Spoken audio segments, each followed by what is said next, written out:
আগের দিন আমরা এই অপশানগুলো করেছিলাম, যেটা হচ্ছে তোমার এইখানে শর্ট এইগুলো করেছিলাম। এই যে স্টাইল বলে যে গ্রুপটা দেখতে পাচ্ছ, স্টাইল গ্রুপ, এই স্টাইল গ্রুপটা কিসের স্টাইল? এইটা হচ্ছে হেডিং স্টাইল। এমনি নর্মাল লেখার স্টাইল চেঞ্জ করার জন্য নয়, হেডিং স্টাইল চেঞ্জ করার জন্য এই গ্রুপটাকে অ্যাপ্লাই করা হয়। ঠিক আছে? তো হেডিং স্টাইল বলতে কি বোঝায়?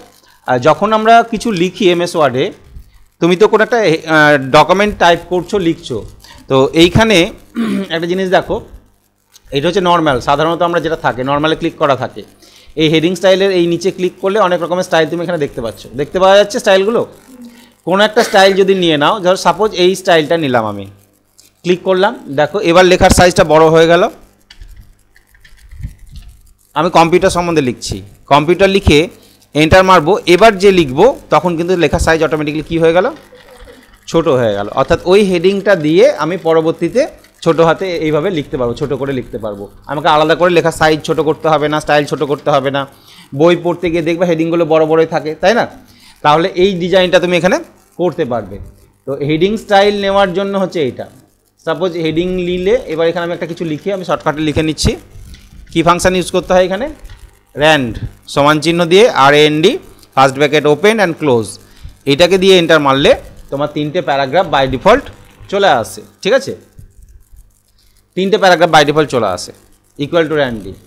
এবার দেখো আবার তুমি হেডিং দিতে চাইছো, তাহলে তুমি এইখানে গিয়ে আবার যদি ক্লিক করো তাহলে আবার হেডিং চলে আসবে, যদি এই হেডিংটাই দিতে চাও। এই হেডিং ছাড়াও আরও অনেক রকমের হেডিং আছে। সাপোজ এই হেডিংটা দিতে চাইছো, তাহলে এইটাতে ক্লিক করো। এবার দেখো যেটা লিখবে, হয়তো মেমোরি সম্বন্ধে এন্টার মারো, দেখো লেখা আবার নর্মালি কী হয়ে গেল? ছোটো হাতের হয়ে গেল। ছোটো হাতের বলতে নর্মাল স্টাইলে চলে এলো। ঠিক আছে? তাহলে এইভাবে আমরা হেডিংয়ের উপর ক্লিক করে হেডিং স্টাইলটা নিয়ে হেডিংয়ের নামটা লিখে দিয়ে তারপরে এন্টার মেরে নর্মাল টেক্সট আবার লিখতে পারি ওর সম্বন্ধে। তাহলে এই হচ্ছে হেডিং। আবার যে কোনো হেডিংয়ে তুমি নিতে পারো, এখানে অনেক রকমের হেডিং আছে। সাপোজ যদি এই হেডিংটা নিতে চাও বা এইটা, তাহলে ক্লিক করো এখানে। এবার এখানে হয়তো তুমি লিখলা যে ইন্টারনাল মেমোরি, এন্টার মারবে, আবার তোমার ইন্টারনাল মেমোরি সম্বন্ধে এবার লিখবে, এবার নর্মাল লেখা হবে। এই হেডিং স্টাইলটা আবার এইরকম একটু আলাদা। ঠিক আছে? তাহলে এইখানে আমরা যেটা দেখতে পেলাম, এইখানে যে স্টাইলটা লেখা আছে এটা কিসের স্টাইল? Heading style. এই হেডিং স্টাইলের যে কোনো হেডিংকে ক্লিক করে বা সিলেক্ট করে তুমি আবার কিছু স্টাইল চেঞ্জ করতে পারো। এইখানে গিয়ে হেডিংয়ের কিছু স্টাইল আছে, এই স্টাইলগুলোকে পরবর্তীতে আবার আমরা চেঞ্জ করতে পারি, কনভার্ট করতে পারি। ঠিক আছে? এটা আছে, এটা ছাড়াও কি আছে, আরও আছে। দেখো এখানে ক্লিক করো, স্টাইল সেট, এটাকে তুমি অন্যরকম করতে পারো, এই ধরনের করতে পারো, বা এইরকম করতে পারো, বা এইরকম করতে পারো। দেখো কোনটা ভালো লাগছে, যেটা ভালো লাগছে, মানে এই যদি এই ডিজাইনটা নাও তাহলে এইরকম পরপর চলে আসবে। তাহলে আমরা বই লেখার ক্ষেত্রে দেখি বা কোনো একটা প্রজেক্ট তৈরি করতে গিয়ে এইভাবে লিখতে হয়, সেই স্টাইলগুলো এখানে দেওয়া আছে, এগুলো নিতে পারবো আমরা। ঠিক আছে? এগুলোকে কিন্তু অ্যাপ্লাই করে দেখতে হবে। দেখো চেঞ্জ হচ্ছে। এইটাতে যদি ক্লিক করে দিই বা এইটাতে ক্লিক করলাম, দেখো ক্লিক করলাম, তাহলে এই হেডিং স্টাইলটা এরকম, বাকি স্টাইলগুলো কেমন ডিজাইনে এসছে। যদি এইটা নিতে তাহলে এইটা সব, যত রকম হেডিং তুমি এটা নিতে সব এইরকমই আসতো, বা যত রকম হেডিং এটা নিতে এইরকমই আসতো। ঠিক আছে? তাহলে হেডিং স্টাইলটা যদি এটা নিতাম তাহলে সবগুলো এরকমই চলে আসতো, আর উপরেরটা এরকম হয়ে যেত। তাহলে সেই হেডিং স্টাইল আমরা এখান থেকে স্টাইল সেট থেকে গিয়ে চেঞ্জ করতে পারি, এটাকে আমরা আবার চেঞ্জও করতে পারি। এইরকম যদি করি তাহলে ফার্স্ট হেডিংয়ের জন্য এটা, যেটা আমরা বড়টা নিয়েছিলাম, এরকম আসবে। সেকেন্ড যে হেডিংটা নিয়েছিলাম সেটা নিলে এরকম আসবে সবারই ক্ষেত্রে, আর পরেরটা নিলে এরকম আসতো। এইটাকে একাধিকবার নিতে পারতে তুমি, একাধিকবার নিলে এরকমই আসবে। ঠিক আছে? তো আমি আরেকটা নিয়ে দেখাই, নিচে একটা নিয়ে নিলাম, এখানে গিয়ে আবার হেডিং স্টাইল কোনটা নিয়েছিলাম, এই দেখো এটা এরকম হয়ে গেছে আর এটা এরকম হয়ে গেছে। এটা ক্লিক করো, এখানে তুমি এবার লেখো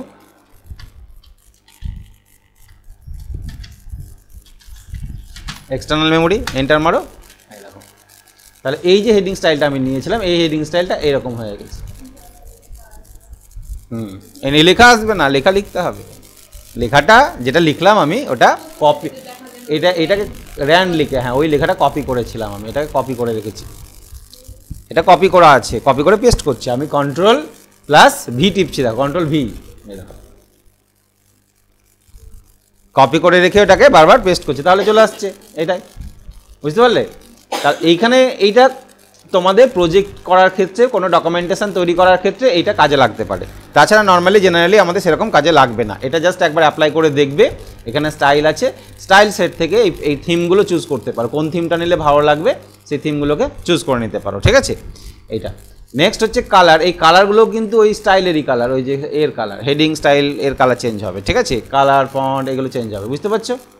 তাহলে কালার আছে, ফন্ট আছে, ফন্ট অর্থাৎ লেখার স্টাইলটা, ফন্টগুলো আমরা এখান থেকে চুজ করতে পারি, বিভিন্ন ধরনের ফন্ট আছে, যদি ক্লিক করি সেই স্টাইলের ফন্টটা এখানে চলে আসবে। বুঝতে পারলে কি না বুঝতে পারলে না, যে কোনো কিছু লিখে নিয়ে লেখার পর সেইটার স্টাইল, লেখাটাও তাও কীভাবে, হেডিং দিয়ে লিখতে হবে, তাই না, হেডিং দিয়ে লিখতে হবে। যদি হেডিং দিয়ে লিখো, আর যদি মনে করো না আমি নিজের মতন আমি লিখবো, এইটাকে সিলেক্ট করে এটাকে বড় করে নেব, এখান থেকে স্টাইল ফন্ট চুজ করব, হেডিং দেবো, সেটা করতে পারো, কোনো অসুবিধা নেই। আর এটা কম্পিউটারে ডিজাইন করা আছে হেডিং স্টাইল। এই হচ্ছে আমাদের হেডিংটা, ঠিক আছে। এরপরের যে অপশানটা ছিল সেটার নাম হচ্ছে ফাইন্ড, রিপ্লেস, আর একটা সিলেক্ট বলে অপশান আছে, ঠিক আছে। ফাইন্ডের কাজ কি? ফাইন্ডের কাজ হচ্ছে খোঁজা। দেখো হেডিং থেকে কিছু লেখায়নি তোমাদের, from style group we can change heading style, এইটুকুটাই লিখেছে, হেডিংয়ের স্টাইলটা চেঞ্জ করতে পারবে, ঠিক আছে, আর কিচ্ছু লেখায়নি। এটা জাস্ট অ্যাপ্লাই করে দেখবে কোন হেডিংটা ভালো লাগছে। যখন তুমি আবার এতে আসবে, এই নর্মালে ক্লিক করে রাখবে, ঠিক আছে, নাহলে আবার ওই হেডিং স্টাইলেই সব চলে আসবে। নর্মালটা হচ্ছে আমাদের ডিফল্ট ফরম্যাট। ওকে, এবার আমরা যে অপশানটা অলরেডি মনে হয় করেছি, আমরা ফাইন্ড করিনি। ফাইন্ডের শর্টকাট কি হচ্ছে Ctrl+F। এই অপশানের সাহায্যে আমরা কোনো শব্দকে ডকুমেন্টের ভিতর থেকে খুব তাড়াতাড়ি খুঁজে বার করতে পারি, ঠিক আছে। তাহলে হ্যাঁ, ফাইন্ডের কাজটা কি, ধরে নাও কোনো ডকুমেন্ট লেখা আছে, তৈরি করা আছে, সেখান থেকে কোনো একটা শব্দ, আমি তোমাকে এই বইটা দিলাম, একটা বই দিয়ে বললাম এর মধ্যে ব্লেন্ড বলে একটা লেখা আছে, ব্লেন্ড, BLEND, এই ব্লেন্ড শব্দটা কোথায় আছে খুঁজে বার করো, বইটা দিয়ে দিলাম। তাহলে কি করবে তুমি? হ্যাঁ, সারাদিন প্রথম থেকে টেক্সট বইটা খুঁজছো, কোথায় ব্লেন্ড স্যার বললো, খুঁজে পাচ্ছি না, প্রত্যেকটা লাইন বাই লাইন খুঁজে খুঁজে তোমাকে বার করতে হবে। এইটাই যদি কম্পিউটারে হতো বইটা, তাহলে এখান থেকে খুঁজে পেতে কতক্ষণ সময় লাগবে তোমার। সফট কপি হলে, দেখো এটা কম্পিউটার হলে আমি কি অপশান ইউজ করব? ফাইন্ড। সাপোজ এই যে পেজটা দেখতে পাচ্ছ, এই ডকুমেন্টটা দেখতে পাচ্ছ, এখানে কতগুলো পাতা আছে বলো তো? 197টা পাতা আছে, ঠিক আছে। তোমাদের যেটা দেখে আমি নোট লেখাচ্ছি, এই ডকুমেন্টটা বা এইটা একটা বই যেটা আমি লিখেছি, এইটাতে 197টা পাতা আছে। এর মধ্যে থেকে কোনো একটা শব্দের কথা বললাম এটা খুঁজে বার করো। শব্দটা লুপ, LOOP, বললাম এই লুপ নামক শব্দটা কোথায় আছে খুঁজে বার করো। তখন তুমি একটা একটা করে পড়ে দেখতে গেলে প্রচুর টাইম লাগবে। তখন কোন অপশানে যাবে? ফাইন্ড। ফাইন্ডে শর্টকাট কি ইউজ করতে পারো অথবা ক্লিক করতে পারো। ফাইন্ডে ক্লিক করো, এই দেখো ফাইন্ড চলে এসছে, একটা উইন্ডো চলে এসছে। এইখানে দেখো ফাইন্ড, রিপ্লেস এবং গো টু, তিনটে অপশান একসাথেই থাকে। ওকে, তাহলে ফাইন্ডে যাই, এইখানে সেই শব্দটাও লিখে দেবো যাকে আমি খুঁজতে চাইছি, LOOP, লুপ। এখন আমি 63 নাম্বার পেজে আছি, দেখতে পাচ্ছ। এবার এটা ফাইন্ড নেক্সট করো। এই দেখো লুপ শব্দটা এখানে আছে। কত নাম্বার পেজ আছে? 126 নাম্বার পেজ। আরও কি আছে লুপ শব্দটা? এখানে ক্লিক করো, এইখানে একবার আছে, ওইখানে আছে, আবার নেক্সট করি, এই দেখো এইখানে আছে। এটা 173 নাম্বার পেজে আছে, ফর লুপ, ঠিক আছে। এখানে যা যা আছে লুপগুলো সিলেক্ট করবে, যেখানে যেখানে লুপ কথাটা পাবে সিলেক্ট করে নেবে। এই যে এটা নেক্সট করো, এখানে লুপটাকে সিলেক্ট করে নিচ্ছে, এখানে ক্লিক করো, এইখানে লুপ কথাটাকে সিলেক্ট করে নিচ্ছে। আর আছে কি? এইখানে এক জায়গায় আছে, আর দেখি আর নেই, ঠিক আছে। ওকে, তাহলে লুপ শব্দটা আর খুঁজে পেলো না, এত জায়গায় আছে। তাহলে কতক্ষণ লাগলো খুঁজতে? খুব ইজিলি আমরা খুঁজে বার করতে পারবো, ঠিক আছে। তো কোনো শব্দকে খুঁজে বার করার জন্য আমরা যে অপশানটা ইউজ করব সেই অপশানটার নাম হচ্ছে ফাইন্ড। ফাইন্ড হলো। রিপ্লেসের কাজ কি? রিপ্লেস করেছি এর আগে, নোটপ্যাডে রিপ্লেস করেছো? Find and replace. রিপ্লেস হচ্ছে কোনো একটা শব্দের পরিবর্তে অন্য একটা শব্দকে বসাতে চাইলে তখন আমরা রিপ্লেস কথাটাকে বা অপশানটাকে ইউজ করতে পারি। রিপ্লেস শর্টকাট কিটা মনে রাখবে? রিপ্লেসের শর্টকাট হচ্ছে Ctrl+H। আর দে ইয়ে আছে যে, এই যে Ctrl+R, রাইট অ্যালাইনমেন্ট, তাই না? যেগুলো একটু অড টাইপের হয় সেগুলো পরীক্ষায় বেশি পড়ে, ঠিক আছে। মনে রাখবে যেগুলো একটু অড টাইপের হয়, যেমন কাটের শর্টকাট কি? কন্ট্রোল প্লাস না এক্স, কন্ট্রোল সিতে কপি হয়, কন্ট্রোল এক্সে কাট হয়, ঠিক আছে, কন্ট্রোল ভিতে পেস্ট হয়। সেন্টার অ্যালাইনমেন্ট এটা কি, কন্ট্রোল ই আছে, দেখো সেন্টারের জন্য ই আছে, লেফটের জন্য এল, রাইটের জন্য আর, জাস্টিফাইয়ের জন্য জে, বাট সেন্টারের জন্য ই। তাই এগুলো পরীক্ষায় বেশি পড়ে, একটু অড টাইপেরগুলো, যাতে তুমি আদৌ জানো কি জানো না, নাহলে ভাববা প্রথম অক্ষর দিয়েই শর্টকাট কি বেশি হয়, তাই না। আমাদের দেখো এখানে নিউ, ওপেন, সেভ এগুলো সব কন্ট্রোল এন, কন্ট্রোল ও, কন্ট্রোল এস এইভাবে হয়, কন্ট্রোল পি প্রথম অক্ষর দিয়ে বেশি হয়, একটু আলাদা হয় কিছু কিছু ক্ষেত্রে, যেগুলো আমাদেরকে মনে রাখতে হবে, ঠিক আছে। আচ্ছা আমরা এবার আসি রিপ্লেসে। রিপ্লেসের বললাম কোনো একটা শব্দের পরিবর্তে অন্য একটা শব্দকে বসাতে গেলে রিপ্লেস ইউজ করতে হবে। রিপ্লেসটা তাহলে আমরা দেখি কিভাবে করব। এইখানে ডকুমেন্টটাকে আমি কন্ট্রোল এ করে ডিলিট করে দিলাম, ঠিক আছে, সব ডিলিট করে দিলাম। হেডিং স্টাইলটাকে আমাকে কি করতে হবে, এখানে গিয়ে নর্মালে ক্লিক করতে হবে, ঠিক আছে, নর্মাল ক্লিক করে নেবে, নাহলে সমস্যা হবে। আর এখান থেকে যেটা হয়েছিল স্টাইল সেটে গিয়ে ডিফল্ট সেট যেটা ছিল সেটাতে ক্লিক করে রাখলাম, ঠিক আছে। এই স্টাইল সেট ডিফল্ট করে রাখবে, নাহলে এই ডিজাইনগুলো অ্যাপ্লাই হয়ে থাকবে, এগুলো থিম বলা হয়, ওকে। আচ্ছা এইখানে আমি লিখলাম দিস ইজ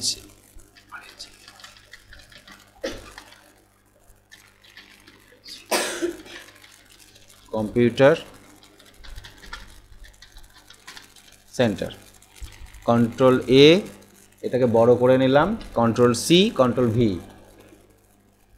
বুঝতে পারছো, কপি করলাম, বড় করে পেস্ট করলাম। এইখানে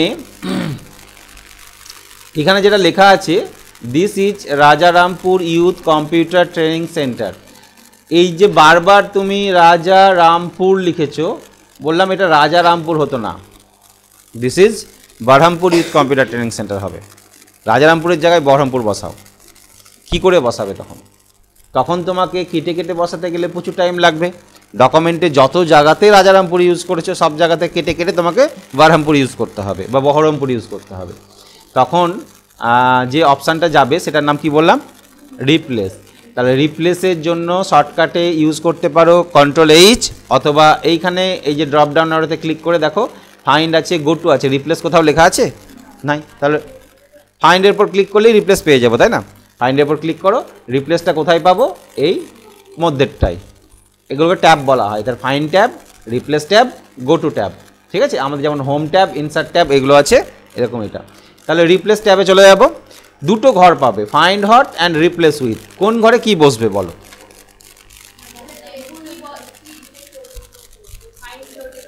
ওখানে কিছু একটা লেখা ছিল, ওই লেখাটা কেটে দিলাম আমি, ঠিক আছে। ওখানে আমি প্রথম যখন লুপ কথাটা ফাইন্ড করছিলাম, লুপ লেখাটা ওখানে ছিল, সেটাই কেটে দিলাম। এটা ছিল এখানে, এই লেখাটা কেটে দেবে। কাটতে তো জানো, ব্যাকস্পেস দিয়ে কাটতে হয়, ঠিক আছে, কেটে দাও। তাহলে আমি বললাম রাজারামপুরের জায়গায় বহরমপুর বসবে, তাহলে রাজারামপুর লেখাটা কোথায় লিখবো, ফাইন্ড হটে, আর রিপ্লেস উইথে বহরমপুর। তাহলে এখানে লিখে দাও RAJARAMPUR, Rajarampur, and replace with BERHAMPURE, Baharampur, ঠিক আছে। এবার রিপ্লেস একটা করে করবে না একসাথে সবারকে করবে, একসাথে সবাইকে করবে। তাহলে রিপ্লেস অল করে দাও, দিয়ে ওকে করো, দিয়ে ক্লোজ করে দাও। এবার দেখো this is Baharampur youth computer training centre. তাহলে যত রাজারামপুর ছিল কি হয়ে গেল, বহরমপুর হয়ে গেল। এইটা হচ্ছে রিপ্লেস। এগুলো কাজে লাগে কিভাবে, তুমি কোনো জায়গায় বানান ভুল করেছো, এই বানানটা ভুল করেছো, বারবার একই বানান ভুল করেছো, তাহলে এই বানানটাকে ঠিক করতে হবে। মানে পরে ধরা পড়লো যে আমি এই বানানটা ভুলই করেছি, আমার এটা অজানা ছিল, সব জায়গাতে একই ভুল করেছি, তখন তুমি সেই ভুল শব্দটাকে জায়গায় সঠিক শব্দটা লিখে দাও, তাহলেই হয়ে গেল রিপ্লেস। কি বুঝতে পারলে তো, রিপ্লেস হচ্ছে কোনো একটা শব্দের জায়গায় অন্য একটা। এবার এখানে তোমাকে যদি বলি এটা কম্পিউটার নয়, দিস ইজ বহরমপুর ইউথ, বলেছিলাম কি মোটর সাইকেল, তার মানে মনে পড়ছে করিয়েছিলাম এর আগে, তাই না, করিয়েছিলাম, ঠিক আছে। হ্যাঁ, তাহলে রিপ্লেস এইটা, কম্পিউটারকে মোটর সাইকেল বানিয়ে দাও। কী করে, নোটপ্যাডেও ছিল আমাদের, নোটপ্যাডে এখানে এডিটের মধ্যে এই দেখো ফাইন্ড, রিপ্লেস, গো টু সবই ছিল, ঠিক আছে। একই শর্টকাট কী আছে দেখো, রিপ্লেসের জন্য কন্ট্রোল এইচ, ফাইন্ডের জন্য কন্ট্রোল এফ, এখানে ফাইন্ড নেক্সটের একটা দিয়েছে। ফাইন্ড নেক্সটের কী থাকে, আমাদের বাটন থাকে, এখানে ফাইন্ড নেক্সটের কী পাচ্ছি আমরা, এই যে বাটন পাচ্ছি। আচ্ছা, তাহলে কম্পিউটার, কম্পিউটারের জায়গায় বললাম কম্পিউটারকে মোটরসাইকেল করে দিই, ঠিক আছে, ঠিক আছে। রিপ্লেস অল, ওকে ওকে ক্লোজ। তাহলে this is Baharampur youth bike training centre হয়ে গেল। দেখো কম্পিউটার থেকে বাইক করতে কতক্ষণ লাগলো, বেশিক্ষণ লাগলো না। তাহলে এই হচ্ছে রিপ্লেস। অ্যান্ড গো টু কী হবে? Go to BIKE। তাহলে বাইক বানান যদি BIKE হয় তাহলে এই ভুলটাকে ঠিক করবে কি করে?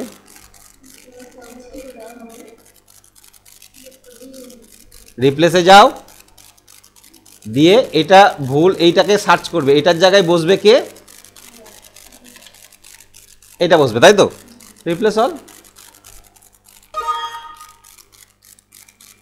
হয়েছে। তাহলে কোনো শব্দ যদি ভুল করে ফেলো একই জায়গাতে সব, তাহলে সেটাকে রিপ্লেস করে দিতে পারবে, সেই ভুল শব্দটা লিখবে এবং সঠিক শব্দটা লিখে ঠিক করে দেবে, ঠিক আছে। আচ্ছা এবার দেখো এখানে যে অপশানটা ছিল সেটার নাম হচ্ছে গো টু। গো টুর কাজ হচ্ছে আমরা যেতে পারবো, কোথায় যেতে পারবো? নির্দিষ্ট পেজে যেতে পারবো, নির্দিষ্ট section, line, bookmark, comment, footnote, আরও আছে এন্ড নোট, ফিল্ড, অনেক অপশান আছে। তাই তুমি কোথায় যেতে চাইছো পেজের, তোমার আবার ডকুমেন্টের কোথায় যেতে চাইছো? আমরা এখন অবধি যা শিখেছি তাতে আমরা পেজ সম্বন্ধে জানি, লাইন সম্বন্ধে জানি, ফুটনোট এন্ড নোট এখনও আমরা শিখিনি। ওগুলো শিখলে আমরা নির্দিষ্ট ফুটনোটেও যেতে পারবো, ঠিক আছে। তাহলে আমাদের এটা যেন পেজ সিলেক্ট থাকে বা লাইন সিলেক্ট থাকে।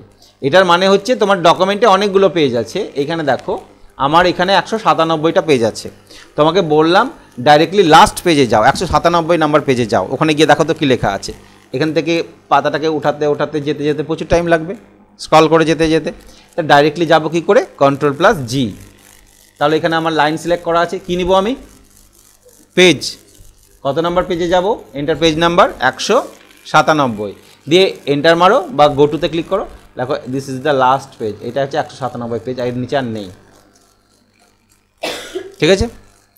তোমাকে বললাম 1 নাম্বার পেজে যাও, Ctrl+G টিপলে পেজ নাম্বার 1, এন্টার মারো, গিয়েছি আমরা।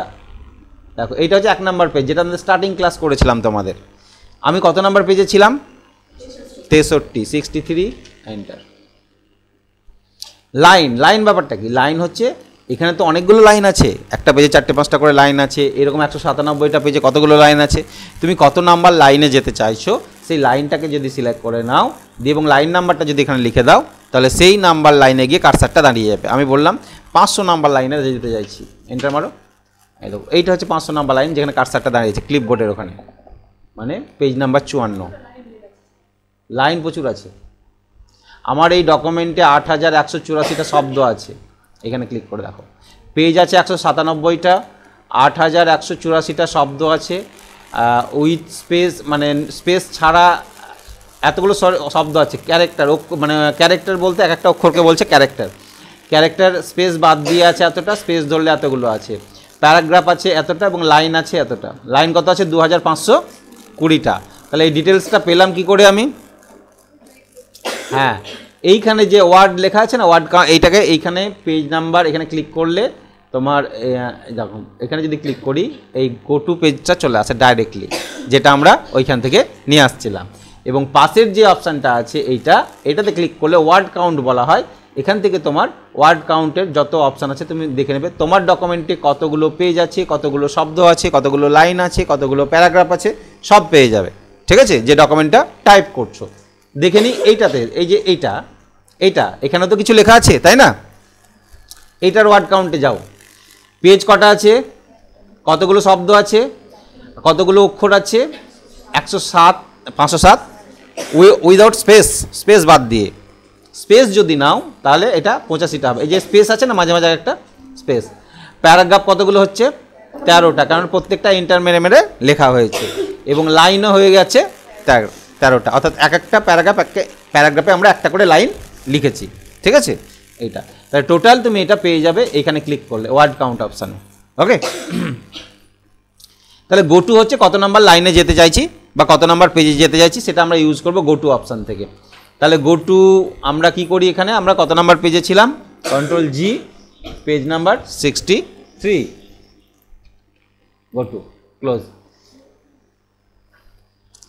বলো find replace and go to, সমস্যা। এবার এটা কি করবে, তোমরা কিছু নোট ডাউন করবে, লিখবে, লিখে সেখান থেকে কোনো শব্দকে খুঁজে দেখবে সিলেক্ট হচ্ছে কি না, ঠিক আছে। এইগুলো কিন্তু অ্যাপ্লাই করতে হবে, ঠিক আছে। পারছো না কেন?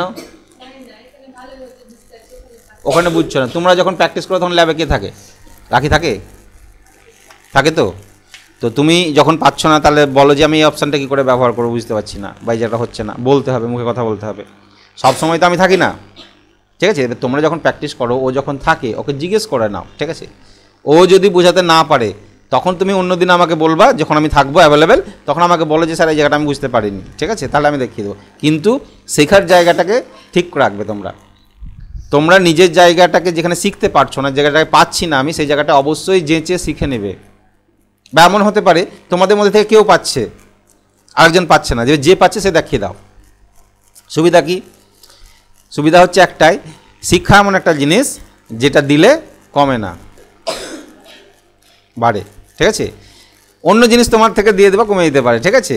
কিন্তু এডুকেশান বা লার্নিং এমন একটা জিনিস যেটা তুমি যত দেবে তত বাড়বে, এটা কোনো দিন কমবে না। তুমি যেটা শিখেছো সেটা যদি অন্য কাউকে শেখাতে পারো তাহলে তুমি জানো, আর যদি অন্য কাউকে শেখাতে না পারো তাহলে নিজেও শেখনি ভালো করে, ঠিক আছে। এটা মাথায় রাখবে। তুমি যে পড়াটা পড়লে সেটা যদি অন্য কাউকে বোঝাতে পারো তার মানে তুমি শিখতে পেরেছো, আদারওয়াইজ তুমি শিখতে পারোনি। আমি যেটা করলাম এটা যদি অন্য কাউকেও জিজ্ঞেস করছি এটা পারছি না, তাকে যদি আমি দেখাতে পারি তার মানে আমি শিখে গেছি, ঠিক আছে। আর আমি যদি না দেখাতে পারি তার মানে আমিও ঠিকঠাক শিখতে পারিনি। ওই জায়গাটাকে ক্লিয়ার করতে হবে যে আমি ঠিকঠাক শিখতে পেরেছি কি পারিনি, নিজের জায়গাটাকে, ঠিক আছে। এই অপশানটার কাজ, এই অপশানটার কাজ, এই অপশানটার কাজ, ঠিক আছে। এমন প্রচুর অপশান আছে যে অপশানগুলো ধরে নাও আমিও জানি না। কেন জানি না? কারণ প্রয়োজনই পড়েনি শেখার, ঠিক আছে। বা অপশানগুলোকে বিভিন্ন রকমভাবে ব্যবহার করা যায়। আমি তোমাদের যেভাবে দেখাচ্ছি তুমি অন্য জায়গায় গিয়ে সেটাকে অন্য রকমভাবে ব্যবহার করতে পারো, ঠিক আছে। এইখানে একটা অপশান আছে সিলেক্ট বলে, দেখতে পাচ্ছ? সিলেক্ট মানে হচ্ছে লেখাকে সিলেক্ট করা। এই যে আমরা সিলেক্ট অল করি না, এখানে সিলেক্ট অল, পুরো পেজটাকে সিলেক্ট করতে গেলে কী করে সিলেক্ট করবে? শর্টকাট কি মনে আছে কারো? পুরো পেজ একসাথে সিলেক্ট করবো, Ctrl+A, অল সিলেক্ট। আমরা MS পেন্টেও করেছি। এইখানে সিলেক্টে গিয়ে দেখো সিলেক্ট অল লেখা আছে, Ctrl+A, দেখো পুরোটাই সিলেক্ট হয়ে গেল, ঠিক আছে। তাহলে এই জিনিসটা আমরা মাউস দিয়ে ক্লিক করে এভাবে টেনে পুরো সিলেক্ট করতে পারি, অথবা কিবোর্ড থেকে আমরা Ctrl+A টিপেও সিলেক্ট করতে পারি। এই সিলেক্টটাতে কোনো সমস্যা হয় না, এটা আমরা এখান থেকে কোনোদিনই করি না, এটা দেওয়া আছে এখানে। এটা কাজে লাগে কোথায়? এখানে সিলেক্ট অবজেক্ট বলে একটা অপশান আছে, এই অবজেক্টটা কাজে লাগে মাঝে মাঝে। কেন? আমরা এর পরবর্তীতে যখন শিখবো দেখবে আমরা ইনসার্টে গিয়ে কোনো শেপ, ধরে না কোনো একটা শেপ নিলাম আমি, এই শেপটা এখানে ড্র করলাম, ওকে। এই শেপটা ড্র করেছি, এই শেপের কালার স্টাইল আমরা চেঞ্জ করতে পারি। অনেক সময় কি হয়, শেপটাকে লেখার উপরে চেপে আছে না, লেখার পেছনে শেপটা সিলেক্ট হয় কী করে জানো তো? বাইরে ক্লিক করো, এরপরে ক্লিক করলে শেপটা সিলেক্ট হয়ে যায়, এবং সিলেক্ট থাকলে একে ধরে আমরা সরাতে পারি, মুভ করতে পারি, ঠিক আছে। এরপর ক্লিক করলে এটা সিলেক্ট হয়ে যায়, এটাকে ধরে আমরা মুভ করতে পারি। এবার একে কোনো কারণবশত আমি পিছনে পাঠিয়ে দিলাম, লেখার পেছনে, যাতে আমরা লেখাগুলো দেখতে পাই যে বিহাইন্ড টেক্সট করেছি। এখন তো এটা সিলেক্ট আছে, তাই না? এবার দেখো আর সিলেক্ট করতে পারছো না, ধরতে পারছো? যা, আর ধরতে পারছি না, সরাতেও পারছি না। তাহলে এটাকে অবজেক্ট বলা হয়, পিছনে যেটা আছে সেটাকে বলা হয় অবজেক্ট বলা হয়। অর্থাৎ যেটাকে আমি ক্লিক করে এইভাবে সিলেক্ট করতে পারি, ধরে মুভ করতে পারি, এইগুলোকে অবজেক্ট বলা হয়। তাহলে এই অবজেক্টটা এই অবস্থাতে সিলেক্ট করতে গেলে এই অপশানে যেতে হবে, সিলেক্ট অবজেক্ট লেখা আছে, এখানে ক্লিক করো, এরবার গিয়ে ক্লিক করো, দেখো সিলেক্ট হয়েছে। এবার তুমি একে ধরে যেখানে খুশি বসাও, কোনো অসুবিধা নেই, ভেতরেই থাকবে, ও পেছনেই থাকবে, পেছনে আছে না লেখার পেছনে। তাহলে এইভাবে আমরা করতে পারি, তখন এটা কাজে লাগে, এই যে সিলেক্ট অবজেক্টটা, ঠিক আছে। আদারওয়াইজ লেখাকে সিলেক্ট করতে গেলে আমরা নর্মালি এই লেখাকে সিলেক্ট করতে গেলে ক্লিক করে এইভাবে সিলেক্ট করতে পারবো, বা সিলেক্ট অল করেও করতে পারবো, ঠিক আছে। কিন্তু অবজেক্ট যদি ধরতে না পারি, এই যে ধরতে পারছি না, আর ছবিটা আঁকা শেখাবো, ইনসার্টে থাকে শেপ, ঠিক আছে, সব করা হবে। এরপরে ইনসার্ট যখন শিখবে, ইনসার্টটা হচ্ছে মজার ট্যাব, ঠিক আছে। আমাদের এই ইনসার্টটা হচ্ছে মজার ট্যাব, এখানে অনেক রকম জিনিস করা হয়। ইনসার্ট ট্যাবে যখন তুমি সবগুলো কমপ্লিট করে নেবে, MS ওয়ার্ডের 70% কমপ্লিট হয়ে যাবে। এইটা হোম ট্যাব কদিন লাগলো তোর? কটা ক্লাস লাগলো? 2-3টে ক্লাস, 1-2-3টে ক্লাস হচ্ছে হোম ট্যাবে। ইনসার্ট ট্যাব যখন আমরা কমপ্লিট করব এই ইনসার্ট ট্যাবটা, তখন জেনে নেবে এমএস ওয়ার্ডের 70% কাজ কমপ্লিট হয়ে গেছে। এখানে এমএস ওয়ার্ড, এখানে ধরে নাও তিনটে থেকে 4টে ক্লাস, 4টে 6টা, এখনও ধরে নাও 1 মাস লাগবে। এমএস ওয়ার্ড আমাদের কি হয় দেখো, এমএস ওয়ার্ডটা তোমাদের এত ডিপলি শেখায়, সবগুলো এত ডিপলি শেখানো হয় বা দেখানো হয়, যে কারণে পরবর্তী যখন সফটওয়্যারগুলো শিখবো আমরা, এই যে এমএস এক্সেল শিখবে এরপরে, ঠিক আছে, এইটা এখানে দেখো সব অপশানগুলো আছে না, ওই অপশানগুলো আছে তো, তাহলে এইগুলো আমি আর শেখাবো না তোমাদের নতুন করে, বুঝতে পারলে তো? তাহলে অলরেডি যখন ওইখানে অনেক অপশান শিখে যাবে, তাহলে এখানে সেই সেম কাজ, তাহলে এখানে যেটা দরকার, যেটা নতুন, সেটা এখানে শেখানো হবে, বোঝা গেল? যে কারণে এমএস ওয়ার্ডটাকে খুব ডিপলি ম্যাক্সিমাম যতটা প্রয়োজন হয় ততটা তোমাদের শেখানো হয়, ঠিক আছে? ম্যাক্সিমাম মানে অনেকটাই অপশান দেখানো হয়, ওকে? আচ্ছা, আমরা হোম ট্যাবের আর কি বাকি থাকলো, তাহলে হোম ট্যাবটা ক্লিয়ার, ঠিক আছে? হোম ট্যাবে আর এই অপশানগুলো নিয়ে কোনো জায়গায় তোমাদের দেখো প্র্যাকটিস করবে। আর একটা জিনিস, বই খুলবে, খাতা খুলবে, কম্পিউটারে বসেই এই যে অপশানগুলোর কাজ এবং তার ব্যবহার, কি কাজে লাগে এবং কিভাবে ব্যবহার করতে হয়, এই জায়গাটা যদি বুঝতে পারো তবে তুমি ভালো শিখতে পেরেছো। আমি শেখাতে পারছি কী করে, আমি জানি যে এটার কাজ কী এবং কীভাবে করতে হয়, তবেই তো আমি শেখাতে পারছি, নাড়াতে পারতাম না, তাই না? তাহলে কম্পিউটার জিনিসটাও তাই, এই অপশানটার কাজ কী, কী কাজে লাগে, এই অপশানটা বোল্ড করা, তার মানে এটা ভালো বুঝতে পেরেছো, এটাকে সিলেক্ট করতে হয়, লেখাকে আমরা কী করতে পারি, বোল্ড করতে পারি। কেউ তোমাকে এসে যখন জিজ্ঞেস করলো বলো তো এটার কাজ কী, তাহলে তুমি করে দেখাতে পারবে যে এটা থেকে আমরা লেখাকে বোল্ড করতে পারি। তুমি যখন প্র্যাকটিক্যাল জিনিস মনে থাকে বেশি, যেটা প্র্যাকটিক্যাল করছো, থিওরি পার্টটা কী হয়, পড়ে পড়ে মুখস্থ করতে হয়, অনেকটা সময় লাগতে পারে। প্র্যাকটিক্যালে কী হয়, আমরা যেহেতু প্র্যাকটিস করছি মনে চলে আসে সহজে, ঠিক আছে? তাই এটার কাজ আমরা বলতে পারি। এটা বলো দেখি কী হবে, এটা স্ট্রাইক থ্রু, মাঝখান দিয়ে একটা কাটা দাগ চলে যাবে, তাহলে এটা আমরা ইজিলি বলতে পারছি। তাহলে এইভাবে এই যে অপশানগুলো, কোনটার কি কাজ তোমাকে মাথায় রাখতে হবে, আর কিচ্ছু না। এইটা যদি করতে পারো তাহলে তুমিও 2 দিন পর আরও কাউকে শেখাতে পারবে, আর কিছু না, ঠিক আছে? মানে কেউ পাচ্ছে না তাকে তুমি দেখাতে পারবে। ইনসার্ট, ইনসার্টে আমি যখন কম্পিউটার শিখতাম তোমাদের মতন, ফার্স্ট আমিও CITA করেছিলাম, ঠিক আছে? তখন 2003 সাল, 4 সালে, 2004-এ, তোমাদের জন্মের আগে, ঠিক আছে? আমিও এমএস ওয়ার্ড প্রথমেই fundamentals, MS Word, MS Excel, MS PowerPoint, যা যা তোমাদের শেখাবো সবই শিখেছি, ঠিক আছে? হ্যাঁ, তখন আমাদের পরীক্ষা অনলাইন হতো না, অফলাইন হতো, তাই এখন অনলাইন হয়। আমাদের সময় কোর্স, হ্যাঁ এইভাবে লিখে হতো স্যার, তবে আমি যতটা লিখেছি এতটা স্যার লেখাতো না আমাদের। মানে তোমাদের যতটা লেখাচ্ছি এতটা লেখাতো না একটা কারণেই, কারণ তখন ডিপার্টমেন্ট থেকে এইগুলো দিত, এই যে বইগুলো দিত, ঠিক আছে? এই বইগুলো দিত এরকম, ঠিক আছে? এই বইগুলো দিত, এটা একটা টপিকের বই, একটা টপিকের বই আছে, ঠিক আছে? বইগুলো দেওয়া হতো, এই বই ধরনের বন্ধ করে দিয়েছে, ওই জন্য লেখাতে হচ্ছে বেশি, আর কিছু না। আচ্ছা,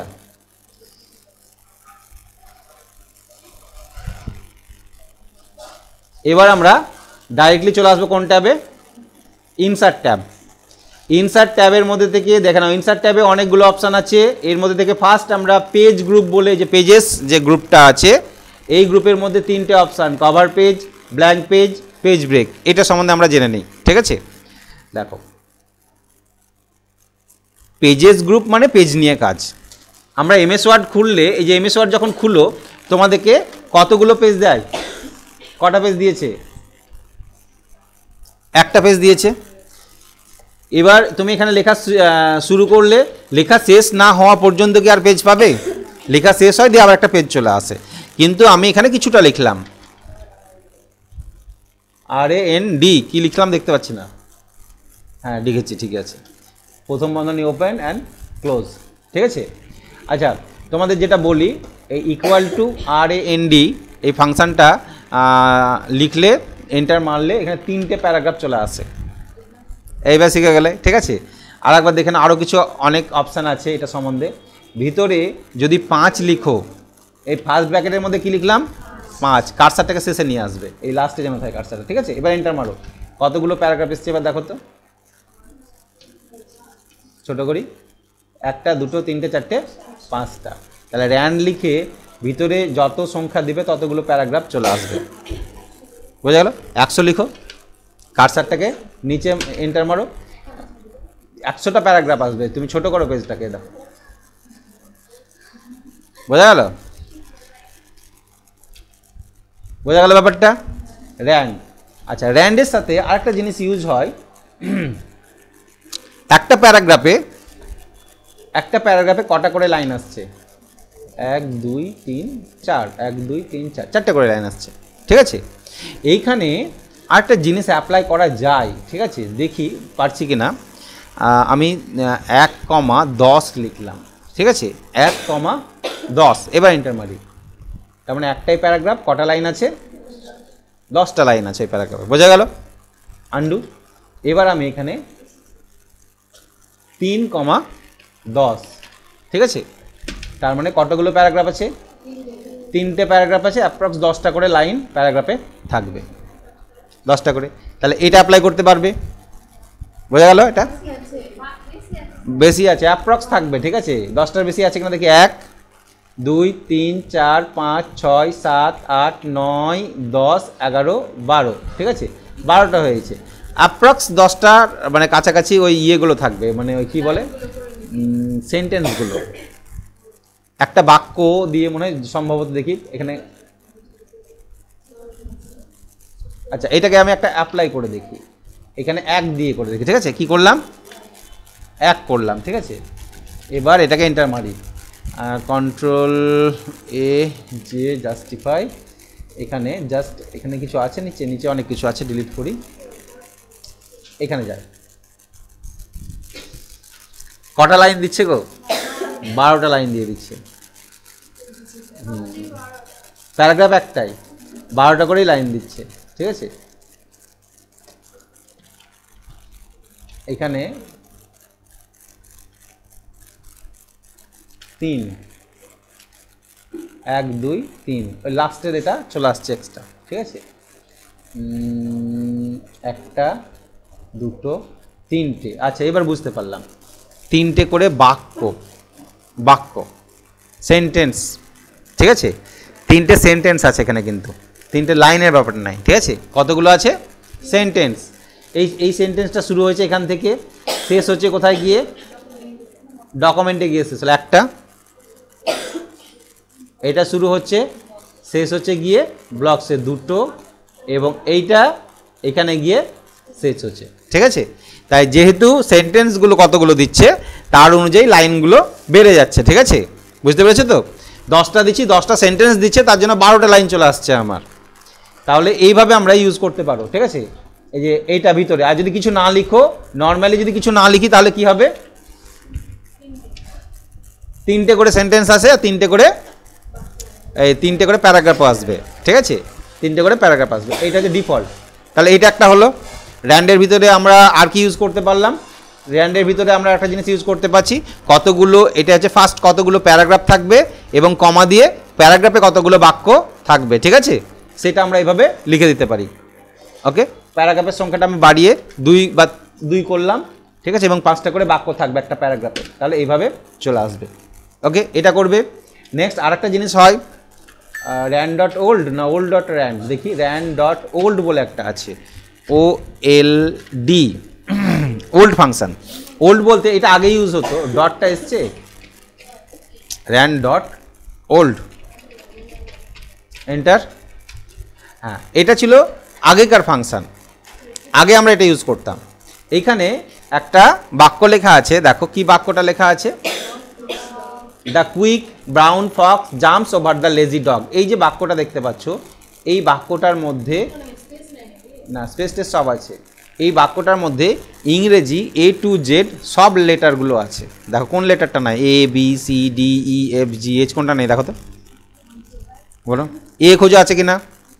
B C D E F,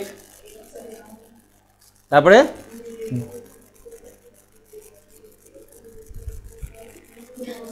কোনটা নাই? H পেয়েছো? H পেয়েছো তো? I J K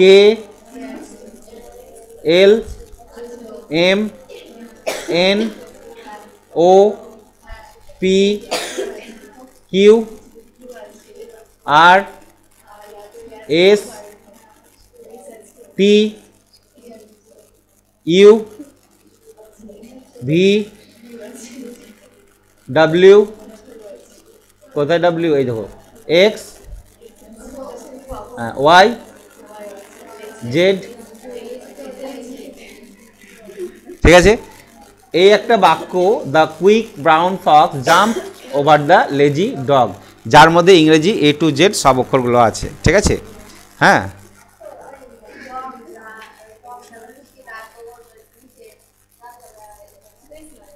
কোনটাতে? হ্যাঁ, এইখানে একটা স্পেস দেয়নি মনে হয় নাকি? কম্পিউটারে ভুল ধরে নিচ্ছ তোমরা, এটা তো আমরা করিনি, তাই না? আচ্ছা, তাহলে ওল্ডের ব্যাপারটা বুঝতে পারলে। র্যান ডট ওল্ড ফাংশনটার নাম হচ্ছে কি? Ran dot old. অর্থাৎ আমরা এই র্যান ফাংশানে এখন যেটা লেখা দেখাচ্ছে না, আমরা যখন লিখতাম প্রথমে, যখন MS ওয়ার্ড ছিল তখন ওই লেখাটা আসতো, তো ওল্ডটাকেও রেখে দিয়েছে ফাংশনের মধ্যে। ঠিক আছে, তাহলে এইটা ইউজ করতে পারো, র্যান ডট ওল্ড দিয়ে ইউজ করতে পারো। এখানে কিছু না লিখলে কি আসবে? এই নর্মালি যেটা আসে সেটা আসবে, 3টে করে সেন্টেন্স এবং 3টে প্যারাগ্রাফ। ঠিক আছে, এটাই, তাহলে এটাকেও ইউজ করতে পারবে। ঠিক আছে, কন্ট্রোল জেড। ওকে, এবার আমরা চলে আসি এই পেজে কিছু লিখেছো। র্যান ডট ওল্ডটাকে কেটে দিলাম, জাস্ট র্যান ফাংশনটাকে ইউজ করি আমি আপাতত। র্যান ফাংশন, 3টে প্যারাগ্রাফ এখানে লেখা হয়েছে, 3টে প্যারাগ্রাফ এখানে লেখা হয়েছে। এটা কি? এখানে একটা কিছু এক্সট্রা আছে, কেটে দিলাম। আচ্ছা, এবার আসি কভার পেজ। এখানে কি লেখা আছে আগে পড়ে নাও। কভার পেজ সম্বন্ধে কি বলা হয়েছে?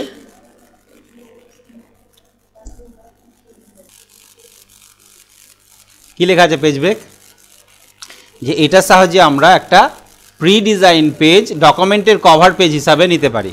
ঠিক আছে, তুমি কোনো একটা ডকুমেন্টেশন তৈরি করছো, এর আগে ধরে নাও আমরা যেমন তৈরি করছিলাম ইয়ে দিয়ে, ওই যে হেডিং দিয়ে করছিলাম না, তো কন্ট্রোল সি করলাম, কন্ট্রোল ভি, আমি বেশ কিছু পেজ নিয়ে নিলাম।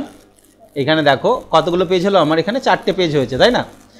তো কভার পেজ জিনিসটা কি? কভার পেজ হচ্ছে তুমি যে ডকুমেন্টটা তৈরি করছো তার প্রথম পেজটাকে কভার পেজ বলা হয়। প্রজেক্টের খাতা জমা দেওয়ার সময়তে তোমরা তো একটা ডিজাইন করে পেজ করো, স্কুলের নাম, প্রজেক্টের নাম, নিজের নাম, রেজিস্ট্রেশন নাম্বার, এগুলো লেখা থাকে।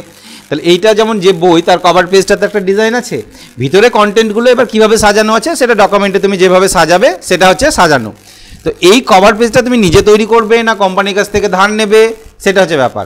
মাইক্রোসফট কোম্পানি কিছু পেজ তোমার তৈরি করে রেখে দিয়েছে। হ্যাঁ, দেখো এই কভার পেজে ক্লিক করো, এইরকম কিছু ডিজাইন করে রেখেছে, এইরকম দেখতে পাচ্ছ। এখানে 3টে, এখানে 3টে, 6টা, 6 3 9, 10 11 12 13 14 15, আর কিছু না। এটা হচ্ছে মাইক্রোসফট কোম্পানির ডিজাইন করা, আর নিচে যেগুলো আছে এগুলো আমাদের ডিজাইন করা। ঠিক আছে, এগুলো আমরা সেভ করেও রাখতে পারি।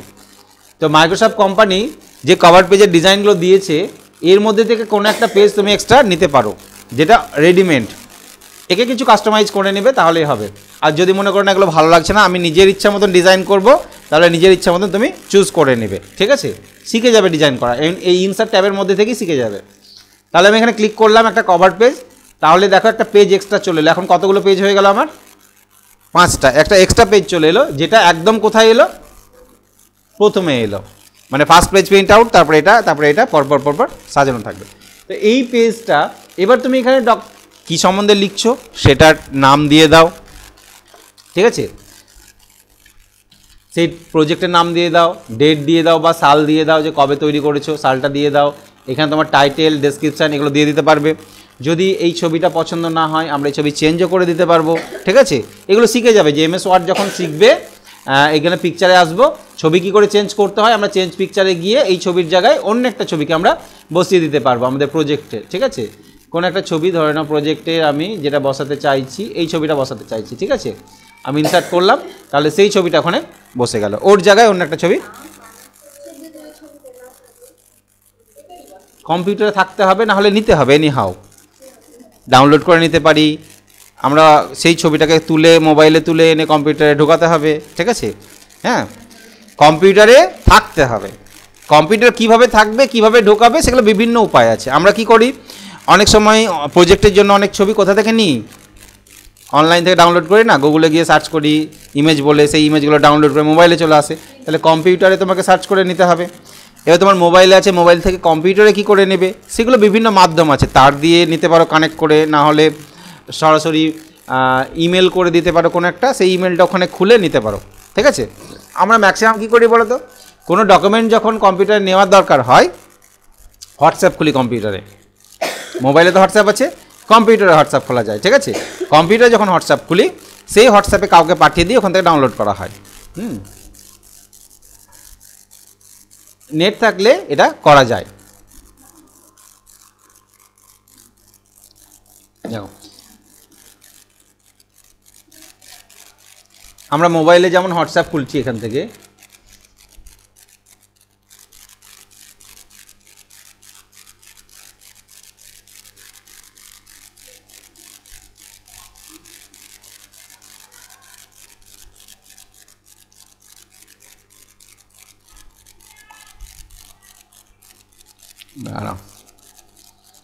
এই মোবাইলে যেমন হোয়াটসঅ্যাপ খুলছি, আমরা এখানে কি করতে পারি, হোয়াটসঅ্যাপ খুলতে পারি। ঠিক আছে, ওয়েব হোয়াটসঅ্যাপ বলে হোয়াটসঅ্যাপ আছে। আমার এই হোয়াটসঅ্যাপটা এখানে মোবাইলে যেটা দেখতে পাচ্ছি, আগে দেখে নিই মেসেজগুলো কেমন কেমন এসছে। ঠিক আছে, কেননা এই মেসেজটাই ওখানে খুলবে। ঠিক আছে, পুরোটাই এই হোয়াটসঅ্যাপটা ওখানে খুলে যাবে। ওয়েব হোয়াটসঅ্যাপে গিয়ে তোমার এখানে একটা 3টে ডট আছে, এই 3টে ডটে ক্লিক করতে হয়। এখানে লিঙ্ক ডিভাইস বলে একটা অপশান আছে। লিঙ্ক ডিভাইস যখন ক্লিক করব, এখানে একটা কিউআর স্ক্যান করার জন্য অপশান দেবে। ঠিক আছে, লিঙ্ক ডিভাইস দেখতে পাচ্ছ এখানে একটা, এই লিঙ্ক ডিভাইসটা আমি টাচ করব, এখানে লকটা খুলতে হবে। লক খোলার পর ওইখানে কিউআর আসবে একটা, ওই কিউআরটা এখানে স্ক্যান করতে হবে। তাহলে আমার এই হোয়াটসঅ্যাপটা কম্পিউটারে লগ ইন হয়ে যাবে। ঠিক আছে, এই যে কিউআরটা স্ক্যান করে নিলাম, তাহলে আমার যে হোয়াটসঅ্যাপটা মোবাইলে আছে এখন খুলে যাবে কোথায়, কম্পিউটারে। আমরা অফিস চলে গেলে তখন আর মোবাইল ঘাঁটি না, তখন কোথায় চলে আসে আমার হোয়াটসঅ্যাপ, কম্পিউটারে। সমস্যা হয় একটা, আমার এই হোয়াটসঅ্যাপ থেকে কম্পিউটার অন্য কেউ যদি বসে, সে তখন ওইখানে বসে কাউকে মেসেজ করলে ভাববে আমি করছি মেসেজ। ঠিক আছে, কারণ হোয়াটসঅ্যাপটা তো আমারই, তাই না? সেই জন্য যখনই আমি কম্পিউটার থেকে বেরিয়ে আসি, তখন হোয়াটসঅ্যাপটাকে লগ আউট করে দিতে হয়, কম্পিউটার থেকে লগ আউট করে দিতে হয়। কম্পিউটারে যদি ভুলে যাই, তাহলে আমি এখান থেকে লগ আউট করে দিতে পারবো। এখানে আমার দুটো কম্পিউটার খোলা আছে, দেখতে পাচ্ছি আমি, ওপরে একটা দেখতে পাচ্ছ, নিচে একটা দেখতে পাচ্ছ, অর্থাৎ এগুলো অলরেডি লগ ইন করা আছে। সেই ক্ষেত্রে আর কিউআর স্ক্যান করতে হয় না, যে কেউ যদি ওই হোয়াটসঅ্যাপ খুলে, আমার হোয়াটসঅ্যাপটা খুলে যাবে, আমি কাকে কি মেসেজ করি সব দেখতে পাবে। ঠিক আছে, তাহলে আমাকে এখান থেকেও লগ আউট করে দিতে পারে। আমি যদি এখানে টাচ করি, লগ আউট অপশান আছে। আমি এখানে 12 এপ্রিল একটা মেশিনে খুলেছিলাম, যে 12 এপ্রিল, এটাকে যদি লগ আউট করবো মনে করি, এখানে টাচ করি, লগ আউট করে দিলে আমার লগ আউট হয়ে যাবে। ওই মেশিনে তখন আর কেউ খুলতে পারবে না, ওকে আবার স্ক্যান করে খুলতে হবে। ঠিক আছে, তাহলে এটা লগ ইন হোক, তার আগে আমরা চলে আসি পরের অপশানে। এটা লগ ইন হচ্ছে, লগ ইন হোক, সময় লাগে, লোড হতে সময় লাগে, মেসেজগুলো লোড হয়, ডকুমেন্টসগুলো লোড হয়। ঠিক আছে, অনেক টাইম লাগে। নেক্সট হচ্ছে, আমরা এখানে গিয়ে কোনো ইমেজ নিতে গেলে গুগল থেকে সার্চ করতে পারি। ঠিক আছে, সাপোজ তুমি কার ইমেজ নেবে, সাপোজ এখানে বললাম নেতাজি, নেতাজি সুভাষ, ওপেন ইউনিভার্সিটি না, সুভাষচন্দ্র বোস, এই যে এটা। ঠিক আছে, নেতাজি সুভাষচন্দ্র বোস বলে সার্চ করলে, এবং এখানে তুমি কি সার্চ করতে চাইছো, এখানে অল লেখা আছে, অলের জায়গায় কি চুজ করতে হবে তোমাকে, ইমেজেস। যে ইমেজে ক্লিক করবা, তাহলে নেতাজি সুভাষচন্দ্র বোসের যত ইমেজ আছে সেই ইমেজগুলো তোমাকে দেখাবে। যে ছবিটা ভালো লাগবে, সেই ছবিটার উপর রাইট ক্লিক করে তুমি এটাকে কি করে নিতে পারো, save image as.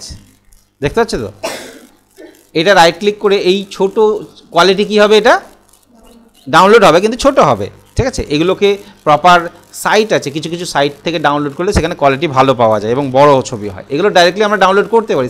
Save image আজে ক্লিক করো, দিয়ে কম্পিউটারে কোথায় সেভ করবে লোকেশানটা চুজ করো। আমার এখানে আছে ডাউনলোড, আমি বললাম ডেস্কটপ।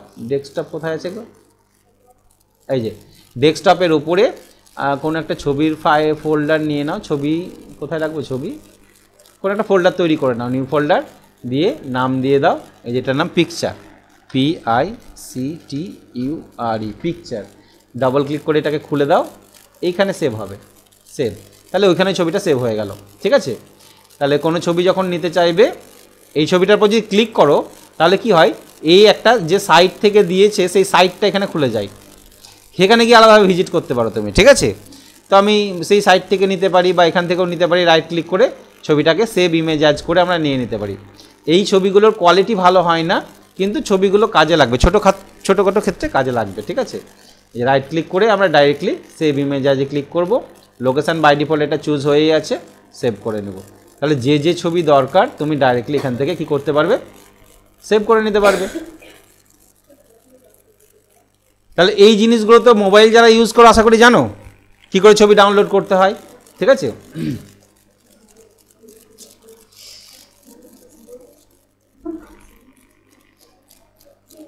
এরকম এইখানে আমরা দেখতে পাচ্ছি যে এইখানে আমার হোয়াটসঅ্যাপটা যা আছে এখানে চলে এসছে, ঠিক আছে। এবার কাউকে যদি কিছু হোয়াটসঅ্যাপে পাঠাই আমি, সেই হোয়াটসঅ্যাপ থেকে আমি নিজের কম্পিউটারে ডাউনলোড করে নিতে পারবো, ঠিক আছে। তাহলে এই জিনিসগুলো তোমার অফিসিয়ালভাবে আমরা এখানে খুলে অফিসের মেল হ্যানা ত্যানা এইসবগুলো খোলা হয়, তাহলে এখান থেকে নিতে পারবে। তোমার মোবাইলে আছে, ধরে নাও আমার মোবাইলে একটা ছবি আছে, ঠিক আছে, আমি মোবাইল থেকেই করছি। আমার পার্সোনাল নাম্বারে সেই আমার আরেকটা হোয়াটসঅ্যাপ নাম্বার খোলা আছে, সেই ছবিটা আমি সেই হোয়াটসঅ্যাপ নাম্বারে দেব। কোনো একটা ছবি,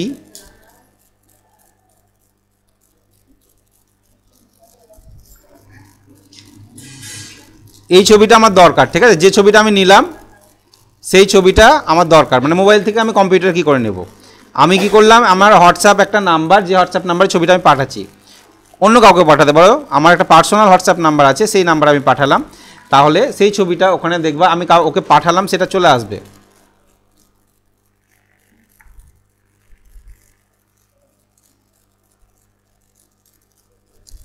মাই এয়ারটেল নাম্বার বলে আছে, এখানে আমি একটা ছবি পাঠিয়েছি, এক্ষুনি পাঠালাম, রিসেন্টলি। ক্লিক করো, এটাতে ক্লিক করলে এই ছবিটা পাঠালাম, দেখতে পাচ্ছ।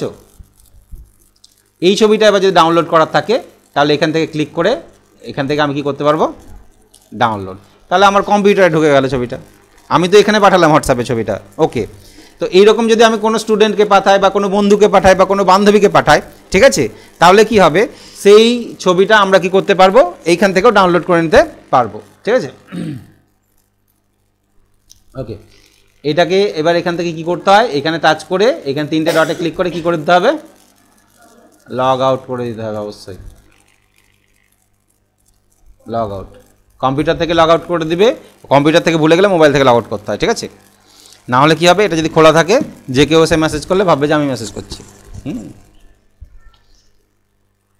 নেক্সট, আচ্ছা, কভার পেজটা, এই কভার পেজটা দেখো, এই কভার পেজ তুমি এখান থেকে যেটা নিলে কভার পেজ, এবার যদি এই কভার পেজটা পছন্দ না হয় পরবর্তীতে তুমি চেঞ্জ করে নিতে পারো, ওই কভার পেজের জায়গায় এটাকে ক্লিক করো, তাহলে এইরকম হয়ে যাবে পেজটা, ঠিক আছে। ছবিটা চেঞ্জ করতে পারবে। কভার পেজগুলো তোমার যেটা পছন্দ সেটাতে ক্লিক করো, তাহলে সেই রকমভাবে কভার পেজগুলো চলে আসবে, ঠিক আছে। ফার্স্ট পেজটা এই ডিজাইনের চলে আসবে। কভার পেজ যদি পছন্দ না হয় তাহলে কি করবে, রিমুভ কারেন্ট কভার পেজ, ঠিক আছে, রিমুভ হয়ে যাবে। আর এইখানে একটা কভার পেজ দেখতে পাচ্ছ, এই কভার পেজটা হচ্ছে আমাদের ডিজাইন করা। এইরকম কভার পেজ তুমিও ডিজাইন করতে পারবে যখন তুমি শিখে যাবে, ঠিক আছে। দেখো এই কভার পেজটা এইরকম ডিজাইনের হয়ে গেল, স্কুলের প্রজেক্টের খাতায় যেমন দাও, ঠিক আছে। হ্যাঁ, তাহলে এই ডিজাইনটাতে এবার কি করব, এখানে নামটা চেঞ্জ করে দেবো, এখানে অন্য একজনের নাম দিয়ে দেবো, রেজিস্ট্রেশন নাম্বার চেঞ্জ করে দেবো, এটা চেঞ্জ করে দেবো, সাবজেক্ট চেঞ্জ করে দিতে পারবো, আর যদি স্কুল চেঞ্জ হয় তাহলে স্কুল, অ্যাড্রেস চেঞ্জ হলে অ্যাড্রেস, ছবি চেঞ্জ হলে ছবি, এগুলো আমরা চেঞ্জ করে দিতে পারবো, কিন্তু ডিজাইনটা তো নেওয়া আছে, ঠিক আছে। এই কভার পেজ প্রয়োজন না থাকলে এখানে গিয়ে কি করবে, রিমুভ কারেন্ট কভার পেজ, তাহলে ওইটা রিমুভ হয়ে যাবে। তাহলে এটা গেল কভার পেজ। এবার এটা কি আছে, ব্ল্যাঙ্ক পেজ। আচ্ছা, পেজগুলো ডিলিট করলাম, লেখাগুলো এই পর্যন্ত লেখা আছে। এবার বলো যে এই লেখা শেষ না করে, অর্থাৎ আমি এই পেজটা শেষ না করে আর একটা পেজ কি করে পাবো, এমনি তো পাবে না, লেখা শেষ না হলে তো পেজ আসে না। তাহলে তুমি ডাইরেক্টলি ব্ল্যাঙ্ক পেজে ক্লিক করো, দেখো একটা ফাঁকা পেজ চলে আসবে, এই দেখো, হ্যাঁ ফাঁকা পেজ। এবার এখানে লিখতে পারবে, ব্ল্যাঙ্ক পেজে ক্লিক করো, এই দেখো ফাঁকা পেজ, পয়সা লাগবে না, যত খুশি নাও, যতবার ক্লিক করবে চলে আসবে। হ্যাঁ, কতটা নিতে পারবে দেখো, কতটা নিলাম আমি এখন পর্যন্ত? 33টা। হ্যাঁ, অতবার ক্লিক হয়ে গেছে আমার, 33টা পেজ নিয়ে নিয়েছি। ছোটো করো জুমটাকে, এই দেখো। হ্যাঁ তাহলে এই পেজগুলো নিতে গেলে পয়সা লাগে না, ঠিক আছে, বিনা পয়সায় পাবে সফট কপিটা। এইটাকে এবার যখন প্রিন্ট আউট করে বার করতে যাবে তখন পয়সাটা লাগবে, ঠিক আছে, তার আগে লাগবে না। হ্যাঁ, তো ব্ল্যাঙ্ক পেজের কাজ বোঝা গেল। তো ব্ল্যাঙ্ক পেজের সাহায্যে আমরা কি করতে পারি? একটা ব্ল্যাঙ্ক পেজ নিতে পারি। আচ্ছা, তারপরে অপশান কি আছে? Page break. পেজ ব্রেক সম্বন্ধে কি লেখা আছে? We can take blank page at the particular position of the document. ডকুমেন্টের নির্দিষ্ট জায়গায় ফাঁকা পাতা নিতে পারবে। নির্দিষ্ট জায়গায় বলতে কি বোঝায় দেখছি পরে। আচ্ছা, পেজ ব্রেকটা, we can start new page from the current position. Page ব্রেকে ক্লিক করলে কি হচ্ছে দেখো, নতুন পেজ শুরু হবে, তাই বলছে কারেন্ট পজিশন থেকে নতুন পেজ শুরু হবে। তাহলে পেজ ব্রেকে যখন ক্লিক করছি তাও সেই একটা নতুন পাতা আসছে। ব্ল্যাঙ্ক পেজে ক্লিক করলেও নতুন পাতা আসছে, পেজ ব্রেকে ক্লিক করলেও নতুন পাতা আসছে। তাহলে দুটোর মধ্যে পার্থক্যটা কিছু বুঝতে পারছি না আমি, তাই নাকি? দেখো, তুমি যখন ব্ল্যাঙ্ক পেজে ক্লিক করছো ফাঁকা পাতা দিচ্ছে। আচ্ছা, Ctrl+Z, এখানে ক্লিক করি, এটা ছিলই নাকি? ব্ল্যাঙ্ক পেজে ক্লিক করছি, ফাঁকা পাতা দিচ্ছে, পেজ ব্রেকে ক্লিক করলেও ফাঁকা পাতা দিচ্ছে। Blank page, page break, blank page, page break, একই ব্যাপার, ঠিক আছে। তো এইটার পার্থক্যটা বুঝবে কী করে? দেখো, পার্থক্যটা হবে এই কার্সারটা আমি এইখানে রাখলাম। কোথায় রাখলাম? এই ফার্স্ট সেকেন্ড প্যারাগ্রাফের শেষে রাখলাম, ঠিক আছে, এইখানে কার্সার রেখেছি। এবার যদি আমি পেজ ব্রেক করি কি হবে? পেজ ব্রেক করলে এখান থেকে নতুন পাতাটা শুরু হবে। পেজ ব্রেক করো, দেখো ওইখান থেকে ভেঙে পরের পাতায় নিয়ে চলে গেল, নতুন পাতায় পেজটাকে ব্রেক করে ওইখানে নিয়ে চলে গেল। এবার কার্সারটা এখানেই আছে, আমি বললাম ফাঁকা পাতা দাও, তাহলে ওই ফাঁকা পাতায় মাঝখানে ঢোকাতে পারবে? কি করবে? দেখো, এটা করে দেবে, মাঝখানে ঢুকিয়ে দিয়েছে, মানে ওর আর এর মাঝখানে ঢুকিয়ে পাঠিয়ে দিয়েছে এখানে, ঠিক আছে। তাহলে এই হচ্ছে পার্থক্য। জেনারেলি লেখা যদি না থাকে শেষে তোমার কোনো পার্থক্য নেই, ফাঁকা পাতা পরে চলে আসবে। আর যদি মাঝখানে লেখা চলে আসে তাহলে ওকে তারপরে পাতায় পাঠিয়ে দেবে। এটা হচ্ছে ব্ল্যাঙ্ক পেজ করবে, বুঝতে পারলে তো? তাহলে যখন আমাদের কার্সার শেষে থাকছে, নিচে তো কিছু লেখা নেই, আছে কি? নেই। এক্ষেত্রে ব্ল্যাঙ্ক পেজ চাইলে শেষে দিচ্ছে, কোনো অসুবিধা হচ্ছে না। আবার পেজ ব্রেক করলেও এখান থেকে ভেঙে পরের পাতাটা শুরু হচ্ছে, কোনো প্রবলেম বুঝতে পারছি না আমরা।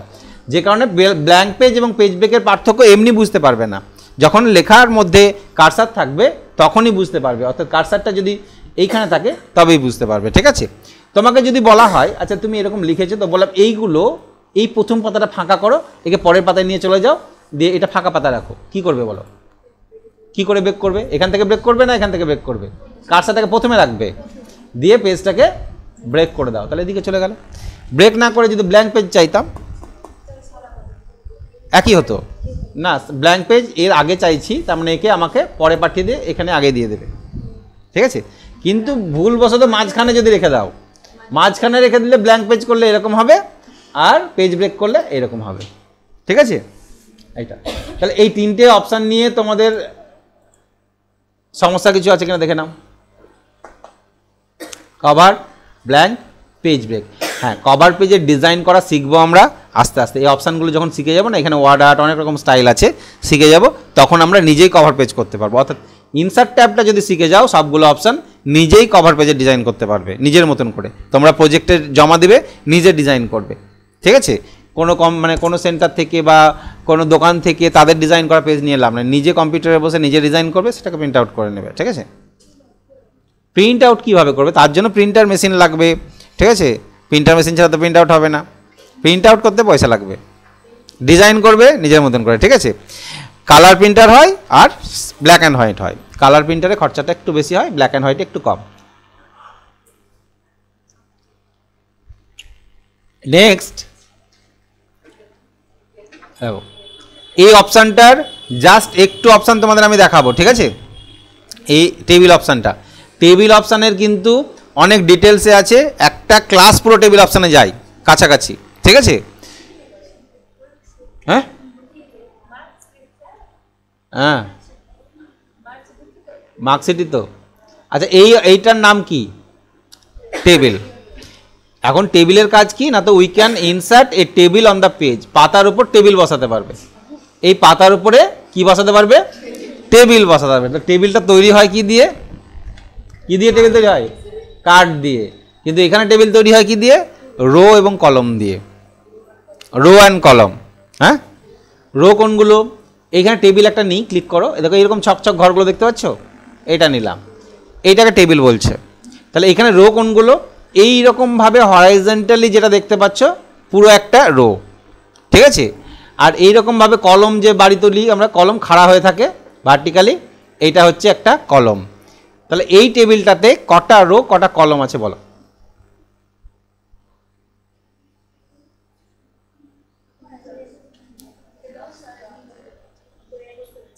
কলম কতগুলো, এটা টোটালটা একটা কলম, টোটাল এইটা টোটাল এটা একটা রো, ঠিক আছে, একটাই রো। তাহলে রো কতগুলো, 1 2 3 4 5 6 7টা রো। কলম কতগুলো, 1 2 3 4 5 6 7 8 9 10। তাহলে রো কতগুলো বললাম, হ্যাঁ 1 2 3 4 5 6 7টা কলম, কিন্তু 7টা রো আছে তো, এই যে এই ঘরগুলো তো রো, এইগুলো তো রো, হ্যাঁ এইটা রো, 1 2 3 4 5 6 7টা রো। আর কলম কতগুলো বললাম, 10টা।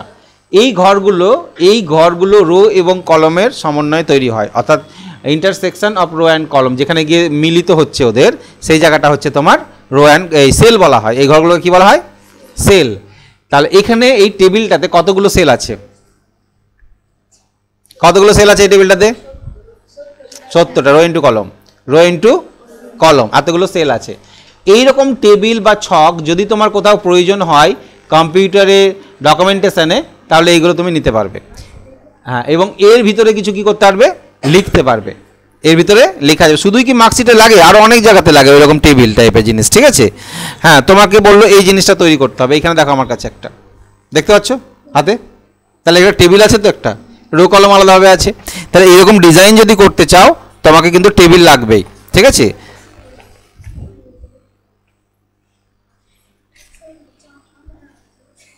ওটা চা না, ওটা পানি আছে, কখন থেকে ঠান্ডা হয়েছে, আজকে হয়েছে।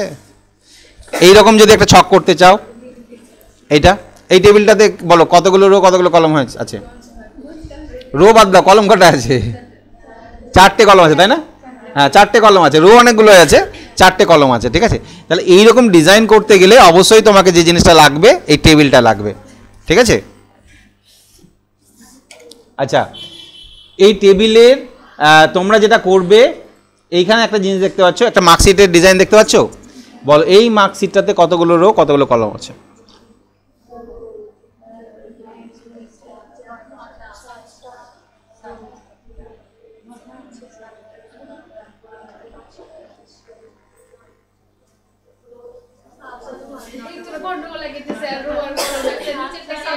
কলম তুলে বাড়ি হয় কি হয় না, কলম তুলে বাড়ি হয় আমাদের, খাড়া খাড়া কলম, এটা হচ্ছে কলম, ঠিক আছে। কলম কটা, 7টা, দেখি 1 2 3 4 5 6 7 8 9টা কলম। রো হচ্ছে এইগুলো তাই তো, এইগুলো রো, টোটালটা একটা রো, 2 3 4 5 6টা, আর উপরে আছে না একটা, তাহলে এখানেও একটা আছে, আবার তার উপরেও একটা আছে, তাহলে কি হলো, হ্যাঁ ওইটা কি করে ধরবা, অ্যাকচুয়ালি এইখানে দাগটা ছিল, এই দাগটা জানো তো এখানে ছিল, দাগটা দেখতে পাচ্ছ, মানে ওখানে একটা রো ছিল, ওটাকে মিটিয়ে দিয়েছি দাগগুলোকে, 1 2 3 4 5 6 7 8টা রো ছিল তাই না, 8টা রো এবং 9টা কলম ছিল। এইখানে একটা দাগ ছিল, যে দাগটাকে মিটিয়ে দেওয়া হয়েছে। দাগ কি করে মেটানো যায় সেটা তোমাদের ক্লাসে শেখানো হচ্ছে, ঠিক আছে। এই দেখো এইখানে এই যে দাগটা দেওয়া আছে, এই দাগটাকে মেটানো আছে, মাঝখানে যে দাগটা দেখছো না, এটা মেটানো আছে। কি করে মেটানো আছে, এইটা হচ্ছে মার্জ সেল বলা হয়, এটাকে সিলেক্ট করতে হয়। আমাদের এখানে লেআউট বলে একটা ট্যাব দেখতে পাচ্ছ তো, এই লেআউট ট্যাবটা ছিল কি প্রথমে, আচ্ছা টেবিল থেকে, টেবিলটা আমি ডিলিট করে দিই, টেবিলটাকে ডিলিট করলাম, ঠিক আছে। বলো কি কি ট্যাব আছে লাস্টে, অ্যাড ইন শেষ। এবার আমি ইনসার্টে গিয়ে টেবিল নিচ্ছি, একটা আমি এখানে ইনসার্ট টেবিলে ক্লিক করো, কটা কলম নিব বললাম, ওই টেবিলে কটা দেখলে কলম 9টা, তাহলে এখানে 9 লিখে দিলাম। রো কতগুলো ছিল 8টা, 8টা হোক 9টা হোক নিয়ে নাও, অসুবিধা নেই। ওকে, এইরকম ছিল টেবিলটা, ঠিক আছে। এবার দেখো অ্যাড ইনসের পরে কে কে এসছে, ডিজাইন এসছে। এই ডিজাইন এবং লেআউট এখানে যতগুলো অপশান আছে সব এই টেবিলের জন্য। ডিজাইনে যতগুলো অপশান দেখতে পাচ্ছ তুমি এই ডিজাইন ট্যাবের মধ্যে, সবগুলো কিন্তু এই টেবিলটার উপরে অ্যাপ্লাই হবে, এই টেবিলটার উপরে। এই টেবিল থেকে যেই বেরিয়ে চলে আসবে পাতাতে, ক্লিক করো পাতার উপর, এদিকে দেখো, আর দেখতে পাচ্ছ ওদিকে, তাহলে টেবিলের ভিতরে ক্লিক করো, এই দেখো এসছে। তাহলে টেবিলের ভিতরে ক্লিক করবে তখনই ওটা থাকবে, টেবিল থেকে বেরিয়ে এলে কিন্তু ওটা থাকবে না। অর্থাৎ টেবিলের জন্যই অতগুলো অপশান। এর মধ্যে কতগুলো অপশান আছে দেখো, ডিজাইনের মধ্যে কতগুলো অপশান। ইনসার্ট ট্যাবটা সব থেকে বেশি টাইম লাগে কেন, এক একটা অপশানের জন্য 2টো করে ট্যাব আসবে, নতুন নতুন ট্যাব আসবে, এবং ওই ট্যাবের মধ্যে আবার এতগুলো করে অপশান থাকে, ঠিক আছে। এইগুলো আমি একটাও লেখাবো না, কয়েকটা লেখাবো, বাকি সব দেখিয়ে দেবো তোমাদের, ঠিক আছে। অ্যাপ্লাই করে দেখতে হবে, তাহলে এই মার্কশিটের ডিজাইনটা করবে, ঠিক আছে। আমি আজকে তোমাদের বেশি করাবো না, এইটুকুটাই। এই মার্কশিটের ডিজাইনটা পারবে তো? এই দাগটা কি করে মাঝে আছে, তাই তো? ও এটা মার্চ করতে হবে, মার্চ করা তো দেখলাম না, মার্চ করাটা দেখে নাও। এই দুটোকে সিলেক্ট করবে, সিলেক্ট কী করে, মাউসটাকে ক্লিক করে টানলে সিলেক্ট হয়, যতটা এইভাবে ক্লিক করে টানবে এতটা সিলেক্ট হচ্ছে, ঠিক আছে। তো আমি এই দুটোকে সিলেক্ট করবে, দুটো ঘরকে একটা ঘর করবো আমি, ঠিক আছে। এইখানে লেআউটের মধ্যে মার্জ সেল লেখা আছে, দেখতে পাচ্ছ, ওই দেখো একটা হয়ে গেছে। তাহলে এইরকম এই দুটো ছিল একটা মার্জ সেল, তাহলে নেম রোল, এখানে সাবজেক্টের এইগুলোকে মার্জ করে দিয়েছি আমি। যটা সাবজেক্ট নেবে, 4টে যদি থাকে 4টাকে মার্জ করে দাও, দেখো ওপরটা মার্জ হয়ে গেল, এখানে সাবজেক্ট লেখা যাবে। আর এইখানে টোটাল হবে, ঠিক আছে, এখানে পার্সেন্টেজ হবে, আর এখানে কি হবে, গ্রেড হবে। এইরকমই ছিল ছকটা। এখানে লিখতে পারবে, এখানে হয়তো তুমি লিখলে নেম, NAME, ঠিক আছে, নেম, পাশের ঘরে যাবে কি করে, ট্যাব মারবে, নাহলে ক্লিক করবে, ঠিক আছে, কিবোর্ডে ট্যাব মেরে যেতে পারবে। নেম, রোল, এখানে সাবজেক্ট, তাই তো, সাবজেক্ট, হ্যাঁ সব হবে, দাঁড়াও, টোটাল, পার্সেন্টেজ, গ্রেড, কী কী সাবজেক্ট আছে তোমাদের, যতগুলো সাবজেক্ট হয় সেরকম হিসাবে কলম নেবে হিসাব করে, ঠিক আছে। বেঙ্গলি, ইংলিশ, ম্যাথ, হিস্ট্রি, ঠিক আছে। আচ্ছা, এবার এখানে স্টুডেন্টের নাম, ঠিক আছে, স্টুডেন্টের নাম, রোল, কোর্স কত মার্কস পেয়েছে, ঠিক আছে। টোটাল পার্সেন্টেজ করার দরকার নাই, টোটাল পার্সেন্টেজটা কী করে করতে হয় সেটা আমি পরে তোমাদের শেখাবো, ঠিক আছে, নেক্সট ক্লাসে শেখাবো। ওই যে ভুল না থাকলেও যে বলেছি ওর কাছে নাই, HIST নাই ওদের কাছে, হ্যাঁ, হিস্টোরি আছে, HISTORY এটা আছে। এবার ভুল দেখাচ্ছে না, আমরা দেখছি হিস্ট বলে কোনো শব্দ হয় নাকি, হ্যাঁ, ঠিক আছে। আচ্ছা, এইগুলোকে সেন্টারে কি করে নিয়ে আসবে, এই লেআউটের মধ্যেই কিন্তু সব কাজ, ঠিক আছে। এই টেবিল থেকে বেরিয়ে গেলে পালিয়ে যাবে, আবার টেবিলের ভিতর ক্লিক করলে চলে আসবে, দেখবে লেআউট চলে এসছে। লেআউটে এখানে অ্যালাইনমেন্ট দেখতে পাচ্ছ, এই যে এখানে সেন্টারে ক্লিক করে দেখো লেখাটা সেন্টারে চলে আসবে। হ্যাঁ, এখানে 9 প্রকারের আছে, ওখানে তো 4 প্রকারের ছিল, এখানে 9 প্রকারের। দেখো 9 প্রকারের বলতে এই সেলের ভিতরে সেলের কোণাগুলো ফলো করো, এইটা হচ্ছে ওপরের থেকে বামে, ওপর থেকে মধ্যে মানে সেন্টারে, উপর থেকে টপ থেকে রাইটে, এটা মিডিল থেকে বাম সাইডে লেফটে, একবারে মিডিলে সেন্টারে, মিডিলের রাইটে, এটা বটমের নিচের বামে, নিচের সেন্টারে, নিচের এতে, বুঝতে পেরেছেন। তাহলে কোথায় রাখবে সেটা ক্লিক করো, তাহলে একটা একটা করে চুজ করতে পারো। আর যদি মনে হয় না আমি একটা একটা করে নয় একসাথে সবগুলোকে করে নেব, তাহলে এই কানটা ধরবে, এখানে ক্লিক করবে, ঠিক আছে। অল সিলেক্ট হয়ে গেল টেবিল, দিয়ে এখানে গিয়ে সেন্টারে ক্লিক করে দাও, তাহলে একবারে সব সেন্টার হয়ে গেল। এবার যা লিখবে সব সেন্টারে আসবে, ঠিক আছে। তুমি যা লিখবে সব সেন্টারে, কার্সারটা আসছে না সেন্টারে, হ্যাঁ, তাহলে সেন্টারেই সব আসবে। এই কানটা ধরে, এই কানটা ধরে টেনে একে সরাতেও পারবে, ঠিক আছে। টেবিলটাকে আমরা সরাতেও পারবো। নিচে একটা কান আছে, এখানে একটা পয়েন্টটা দেখতে পাচ্ছ, এইটা ধরে একটু বড় ছোট করা যায় এইরকম, ঠিক আছে। তাহলে এই কানটা ধরে সিলেক্ট করে নিয়ে অ্যালাইনমেন্ট সেন্টার করবে, তাহলে এখানে ক্লিক করে দেবে, পুরোপুরি একদম সেন্টার হয়ে যাবে। এইটুকুটা তোমাদের শেখালাম। তোমরা টেবিল ডিজাইনটা করবে, টেবিল ডিজাইন করে এখানে কিছু এন্ট্রি করে রাখবে। নেক্সট ক্লাসে টোটাল পার্সেন্টেজ কী করে বার করতে হয় সেটা আমি তোমাদের দেখাবো। ওকে, এই পর্যন্ত থাকলো, আজকে এইটুকুটাই থাক, ঠিক আছে? এটা নোট ডাউন করতে হবে তোমাদের। টেবিলের এই যে হাউ টু মার্জ সেল লেখা আছে দেখতে পাচ্ছ, এইটাকে মার্জ সেল বলা হয়, যেটা দুটো সেলকে আমরা বড় করলাম মার্জ সেল বলা হয়। কি করবে, সেলগুলোকে সিলেক্ট করবে, লেআউট ট্যাবে যাবে, দিয়ে কোথায় ক্লিক করবে, মার্জ সেল। আর একটা শর্টকাট শিখিয়ে দিচ্ছি, দেখে নাও।